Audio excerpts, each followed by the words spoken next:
সুপ্রিয় দর্শক মণ্ডলী, আসসালামু আলাইকুম। দেশ এবং দেশের বাইরে থেকে যারা আমাদের এই নিউজটি দেখছেন সকলকে জানাচ্ছি সাদর সম্ভাষণ। আমরা এখন অবস্থান করছি মেহেরপুর জেলার অন্তর্গত গাংনী থানায়। গাংনী থানার উপর দিয়ে এই মুহূর্তে প্রচণ্ড ঝড় বৃষ্টি শুরু হয়ে গেছে। দেখতে পাচ্ছেন বিদ্যুৎ কেয়ারে চমকাচ্ছে। আপনারা নিশ্চয়ই অবগত আছেন যে কালকে গাংনী থানার একটি গ্রামে বজ্র আঘাতে একজনের মৃত্যু হয়। তো দেখতে পাচ্ছেন প্রচণ্ড আকাশে মেঘ করেছে এবং সেই সঙ্গে প্রচুর বজ্রপাত হচ্ছে।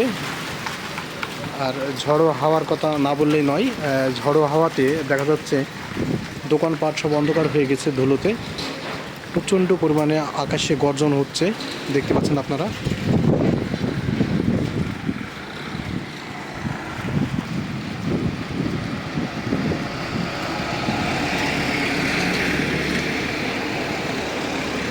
সর্বোপরি বলা চলে যে আকাশের অবস্থা খুবই ভয়ানক অবস্থা। আকাশে প্রচুর পরিমাণে বিদ্যুৎ চমকাচ্ছে।